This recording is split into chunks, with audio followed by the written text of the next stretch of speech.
How to Eat Fried Worms by Thomas Rockwell. Chapter 21. The 10th Worm.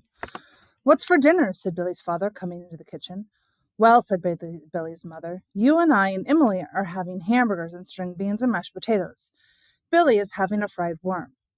"More worms? The bet's still on?" "Look."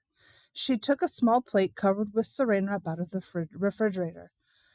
"And you've eaten 9 of these already, Billy?" He poked the worm curiously. "What do? Use a lot of ketchup and mustard?" Billy nodded. "And horseradish and other things. And we fry them." Billy's father lifted a corner of the saran wrap and smelled the worm. "Oh, and you ought to be able to do better than fried. Use your cookbooks." "I'm not the cook. I'm just the referee." "Oh, come on. Think of the challenge." He took a cookbook from the shelf under the spice rack. "Let's see. Mastering the Art of French Cooking." He leafed through the cookbook. "Here, how about poached eels on toast?"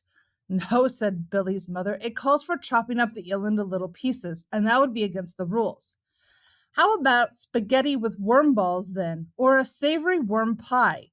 Creamed worms on toast? Spanish worm loaf with mushroom sauce." "Wait," said Billy's mother, putting down her cooking spoon. "It might just—" She took the cookbook and turned to the index.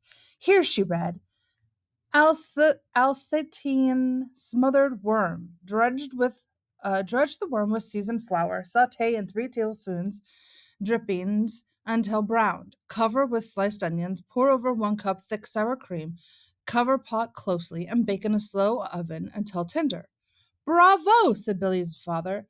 "Put the hamburgers back in the refrigerator. We'll all have worms tonight." "I won't," said Emily. "Ha," said Billy, grinning in the midst of chewing. "Boy, Alan and Joe thought they were doing me in when they came to you, Mom, but this is better than steak. It tastes really good." "Yug," muttered Emily, making a face. "Let me have a taste," said Billy's father. "No, no," said his mother. "Billy has to eat every bit himself. Alan and Joe were very firm about that, and I'm the referee." "Boy," said Billy, "I don't mind if it tastes like this." Chapter 22. The 11th Worm. "How'd you do it?" said Billy. "What's it called?" "My word," said his father. "Gosh, Mrs. Forrester," gasped Tom. On a silver dish in front of Billy lay an ice cream cake bathed in fruit syrups, peach, cherry, tutti frutti, candied orange, topped with whipped cream, sprinkled with jelly beans and almond slivers. "It's called a whiz-bang worm delight," said Billy's mother proudly. "I made it up." "Is the worm really in here?" said Billy, poking about with his spoon. And then, scraping away a bit of the whipped cream on one end, he glimpsed the worm's snout protruding from the center of the cake. "Snug as a bug in a rug," said his mother. "I still wouldn't eat the worm," said Emily, eyeing the whiz-bang worm delight with envious distaste. "I would," said Tom. "At least maybe I would." Chapter 23. Admirals Nagumo and Kasaka on the bridge of the Akiaga, December 6, 1941. Ooh. "It won't work. Look," said Joe. "Even if he remembers the worm while we're at Shea, he can't get one. Where is anyone going to find a worm at Shea Stadium?" "Don't worry," we'll say. You've won. We'll find a worm after we get home." And we keep right on stuffing him. Peanuts, hot dogs, hamburgers, Cracker Jack, ice cream, orange soda, gum, Mars bars. You know how he loves to eat. You ever see him refuse something to eat? By the time we start home, he'll be bloated, drowsy, belching. Remember the last time when his father took us? He was asleep by the time we hit Peekskill. Your father will carry him in front of the car. His mother and father will put him into bed. Next morning, he'll wake up too late. We've won 15 worms in 15 days. He missed a day. Alan gawked at his thumbnail. "What about Tom? We'll ask him along and then just not pick him up. We can tell your father and Billy that Tom's mother called. He was sick. His grandmother died. Anything, just so we don't have to bring him with us." Alan sighed. "Geez, it'll probably cost me $8 just to buy all that food. Cracker Jack, hamburgers." "Yeah, but it'll cost you $50 if he wins."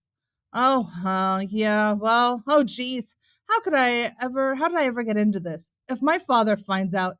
Alan slumped on the porch steps, gazing down at his sneakers, gnawing on his thumbnail. "Come on," said Joe, slapping him on the shoulder. "Cheer up. You haven't lost yet. Go ask your father."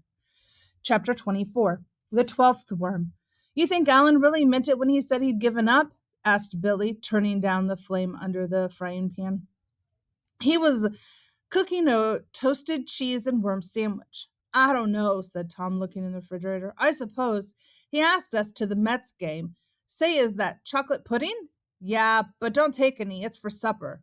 I could just scrape some off the top, and then you could tell your mother it fell upside down on the floor by mistake where you're getting the cheese out. So you scraped the dirty part off into the garage. Well, said Billy doubtfully. Thomas Grout, said Billy's mother, coming in from the hall. I'm surprised at you. Oh, Mrs. Forrester, I wouldn't really have done it. I was just, talking. Everybody talks. My father, Billy's father, Billy, my sister Annie, Charlotte, Polly. He was backing toward the door. Betty, Agnes, Columbus. I don't know. I didn't know you had a sister named Columbus, Tom, said Billy's mother. Would you like some chocolate cake, ice cream instead? Chocolate ice cream instead. Oh, sure, Mrs. Forrester, said Tom, relieved. He sat down at the table. It's my cousin whose name's Columbus, he grinned. Columbus, Ohio. He's a capital fellow, Mrs. Forrester. And then he had to grab the edge of the table to keep from rolling off his chair laughing at his own joke. Billy looked disgusted. His mother opened the refrigerator, shaking her head. Chapter 25, Pearl Harbor. The car sits quietly to a stop under the streetlight outside Billy's house. Shh, whispered Alan to his father. Billy's asleep. His father glanced back at Billy, snoring peacefully in the back seat, his plump cheeks sticky with orange soda. Alan, run up to the house and tell them I'm bringing Billy in. Billy's father met them at the front door and, taking Billy, whispered his thanks. Alan and his father went down the walk. Behind them, the porch light clicked off.